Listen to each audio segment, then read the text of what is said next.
UAE ಅಂದ್ರೆ ಮೊದಲು ನೆನಪಾಗೋದು Dubai, skyscrapers, desert, luxury life ಅಲ್ವಾ. ಆದ್ರೆ ಇವತ್ತು ನಾನ್ ನಿಮಗೆ ತೋರಿಸೋ ಪ್ಲೇಸ್ ಸಂಪೂರ್ಣ ಡಿಫರೆಂಟ್. ಒಂದು ಕಡೆ ಬಾರಿ ಮೌಂಟೈನ್ಸ್, ಇನ್ನೊಂದು ಕಡೆ ಬ್ಲೂ ಸಿ. ಇದು UAE hidden paradise, Khor Fakkan. Believe me, ಈ ಪ್ಲೇಸ್ ನೋಡಿದ್ಮೇಲೆ ನೀವು UAE ನ ಹೊಸ ಆಂಗಲ್ ನಲ್ಲಿ ನೋಡ್ತೀರಾ. ಯುನೈಟೆಡ್ ಅರಬ್ ಎಮಿರೇಟ್ಸ್ ಅಂತ UAE.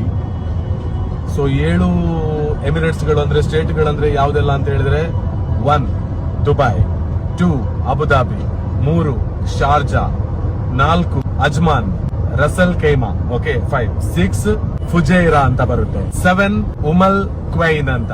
ಸೊ ಈ 7 ರಾಜ್ಯಗಳು ಅಂದ್ರೆ ಎಮಿರೇಟ್ಸ್ ಗಳು ಎಲ್ಲಿ ಇದೆ. ಈ 7 ಸ್ಟೇಟ್ಸ್ ಗಳನ್ನು ನನಗೆ ಕವರ್ ಮಾಡೋದಕ್ಕೆ ಆಗುತ್ತಾ ಅಂತ ಗೊತ್ತಿಲ್ಲ. ಬಟ್ 7ರಲ್ಲಿ ಏನೆಲ್ಲ ಸ್ಪೆಷಾಲಿಟಿಗಳು ಕೆಲವು ಕಡೆಗಳಿದೆ ಅಲ್ಲೆಲ್ಲ ಹೋಗುವಂತ ಪ್ರಯತ್ನವನ್ನ ಮಾಡ್ತೇನೆ. ಇವತ್ತು ನಾವು ಬಂದಿರುವ ಜಾಗ UAEಯ ಹಿಡನ್ ಪ್ಯಾರಡೈಸ್ ಅನ್ನಿಸೋ ಒಂದು ಸುಂದರ ಸ್ಥಳ. ಕೋರ್ ಫಕಾನ್ ಅಂತ ಇದರ ಹೆಸರು. ಒಂದು ಕಡೆ ದೊಡ್ಡ ದೊಡ್ಡ ಬೆಟ್ಟಗಳು, ಮತ್ತೊಂದು ಕಡೆ ನೀಲಿ ಸಮುದ್ರ. ಈ ಪ್ಲೇಸ್ ನೋಡಿದ್ರೆ UAE ಅಂದ್ರೆ ಕೇವಲ ಡೆಸರ್ಟ್ ಮಾತ್ರ ಅಲ್ಲ ಅನ್ನೋದು ಗೊತ್ತಾಗುತ್ತೆ. ದುಬೈ ಸಿಟಿಯಿಂದ ಸ್ವಲ್ಪ ದೂರ ಬಂದು ನೇಚರ್ ಜೊತೆಗೆ ಟೈಮ್ ಸ್ಪೆಂಡ್ ಮಾಡಬೇಕು ಅಂದ್ರೆ ಕೋರ್ ಫಕಾನ್ ಪರ್ಫೆಕ್ಟ್ ಆಗಿರುವಂತ ಡೆಸ್ಟಿನೇಷನ್. ಈ ಬ್ಯೂಟಿಫುಲ್ ರೋಡ್ ಜರ್ನಿ ಸ್ಟಾರ್ಟ್